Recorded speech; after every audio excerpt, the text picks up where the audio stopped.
Oke, Sobat Tani di seluruh Indonesia, kami sekarang dari BPK Cinagara Bogor, Kementan sedang berada di Gubuk Hidro miliknya Pak Edwin, salah satu P4S Daerah Istimewa Yogyakarta.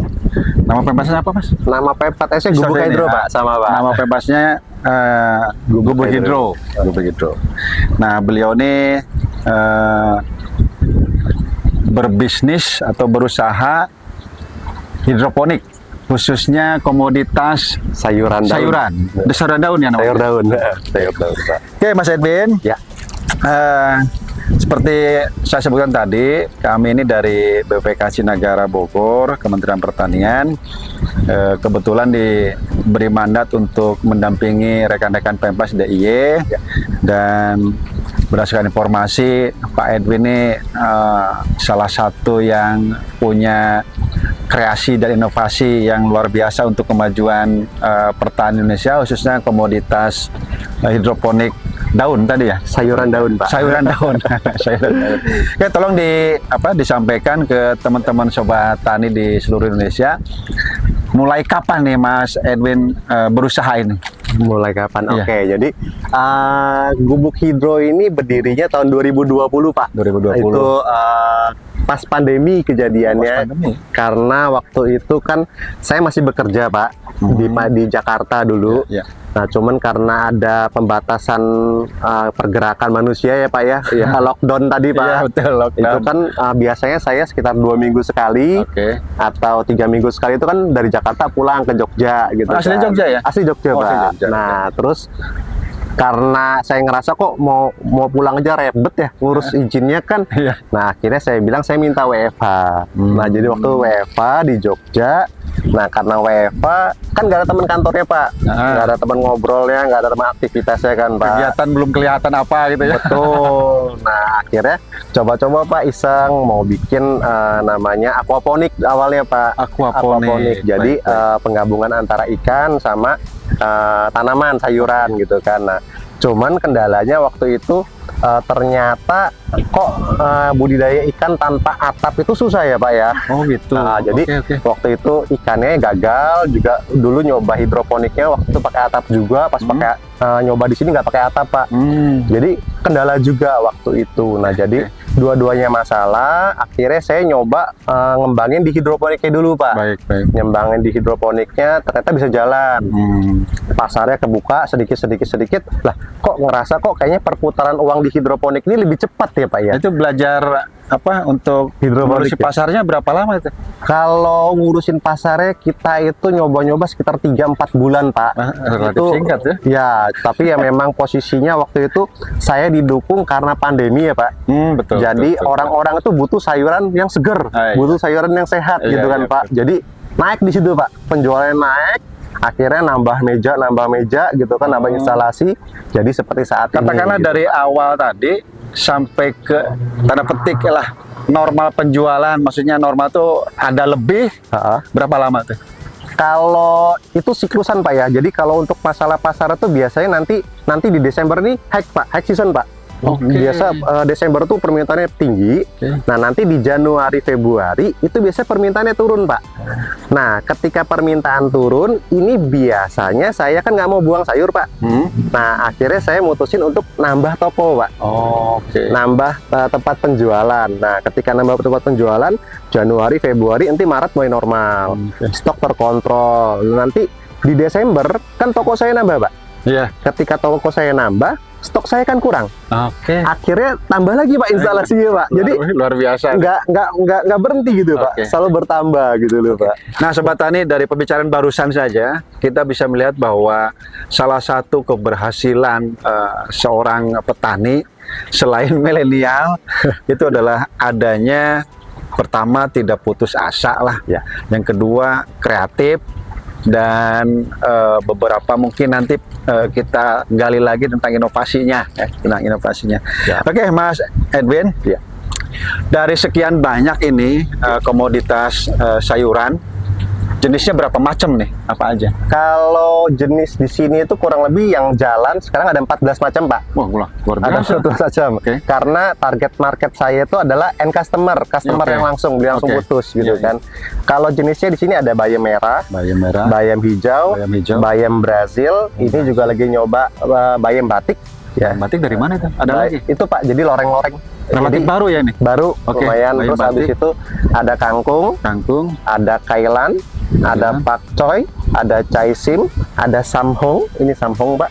Samhong ini samhong king kita itu sebutnya, Pak. sebangsa apa itu? Sawi, Pak. Oh, sawi, oke. Sawi kayak modifikasi dari sawi putih, tapi untuk dataran rendah. Mungkin kalau di komunitas ternak tuh hasil persilangan kali ya? Kayaknya gitu, Pak ya. Samhong. Samhong. Gitu. Nah, terus di seladanya kita ada selada hijau. Itu ada 2 jenis, satu Grand Rapid, satu jenisnya Batavia. Oke. Nah, terus abis itu kita ada seledri, Oke. kita ada daun mint.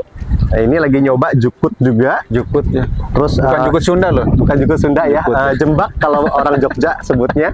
Jembak. Terus kita juga ada romaine, Romen itu apa? selada juga, Selada, Pak. selada, oke. Terus sama satu lagi ada siomak, Pak. Siomak Siomak apa? itu orang nyebutnya selada runcing Oh, atau selada. selada wangi. Oke. Sejenis selada. Jadi Oke, itu lumayan banyak. sobat tani ada 14 macam tanaman sayuran atau horti sayuran daun yang dibudidayakan oleh Mas Edwin. Jadi Mas Edwin ini di Jogja sudah terpenuhi nih. Mudah-mudahan nanti ke depan bisa melayani ke seluruh Indonesia. Amin. Mungkin mancanegara. Siap. Harus dikembangkan nih Mas Edwin nanti. Siap, Pak. Kemudian ini saya lagi sedang pegang ini salah satu produk punyanya Mas Edwin nih. Ini produk kalau ditulisannya selada ini. Selada. Saya juga baru tahu selada segede ini. Selada, dan ini bisa dilihat sobat tani, ini sudah sudah di-packing, rapi. sudah dikemas. Nah, ini salah satu kreativitas Mas Edwin. Mohon diceritakan nih mulai kapan ada ide untuk mengemas nih? Jadi ide mengemas ini awalnya mulanya itu karena masalah penjualan, Pak. Saya Jadi pertama kali namanya orang bikin usaha, penjualan juga kan kita juga belum paham gimana gitu kan. Yang penting nyoba dulu, Oke. budidaya sudah berhasil, masalahnya di pemasaran, Pak. Jadi ketika pertama kali saya mau jualan, waktu itu saya panennya banyak selada, Pak. baik. Panen selada itu ditawar sama tengkulak, Iya. kita sebutnya ya. Itu harganya cuma 10.000, Pak, per kilo. Oke. Nah, padahal biaya produksinya dulu itu sekitar 7.000, 8.000 rupiah per kilo. Iya.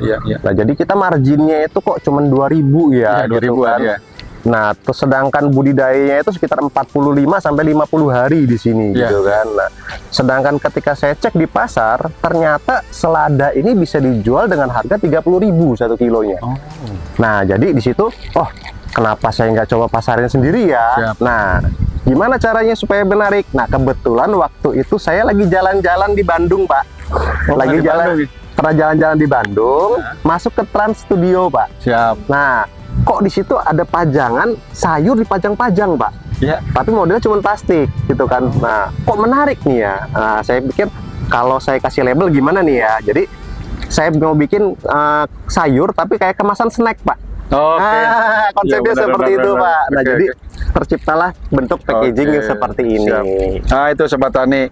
Jadi tidak lelah untuk belajar lah Mas Edwin nih, terus-terusan untuk belajar. Kemudian ini untuk lembaga P4S ini Ya. berdiri tahun kapan? Saya dapat P4S itu tahun 2023, Pak. 2023. 2023.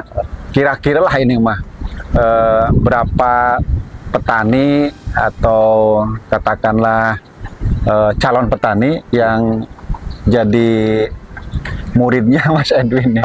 Kira-kira saja. Kalau dibilang personal banyak ya, Pak. Nggak apa-apa, personal nggak apa-apa. Kalau personal sih puluhan ya, Ya, tapi oke. kalau untuk kebun skala industri yang besar itu baru 3, Pak.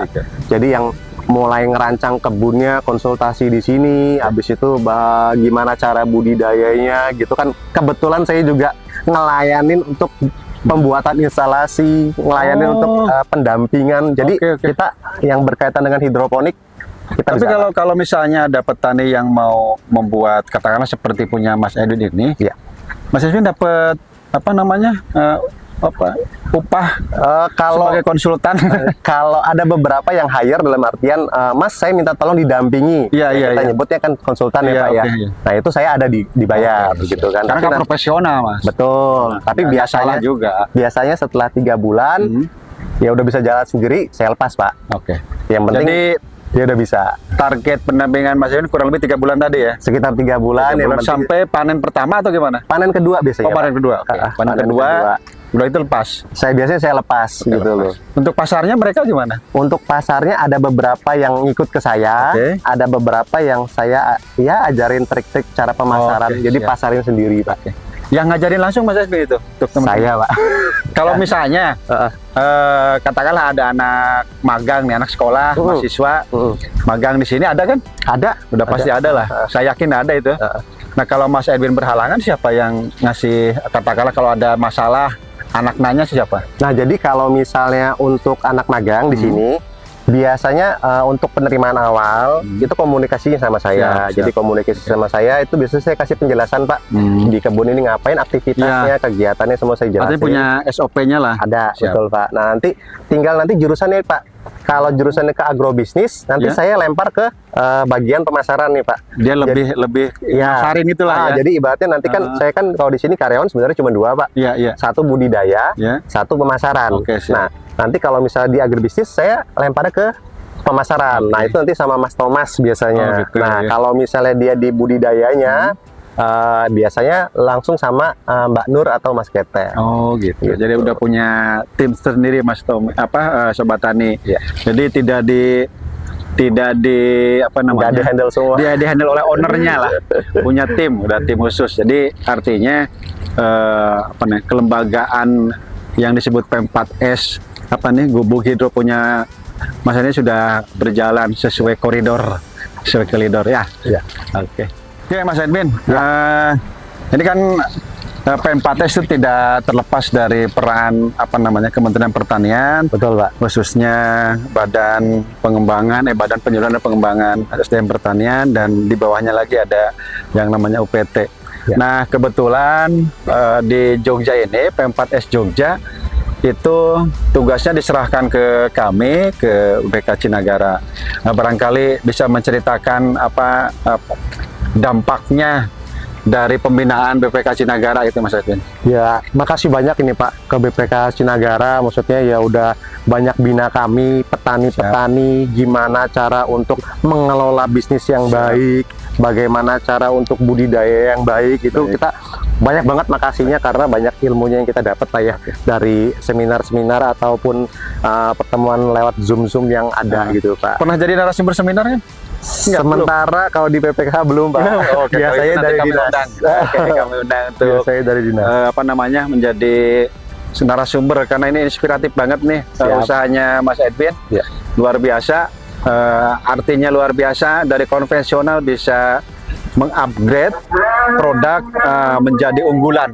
Amin. Unggulan dan marginnya sangat tinggi. Rekan Sobat Tani, terima kasih. Sampai jumpa lagi dalam kesempatan. Terima kasih Pak Edwin. Terima kasih, Sukses Pak selalu, Juliet. sehat Siap. selalu.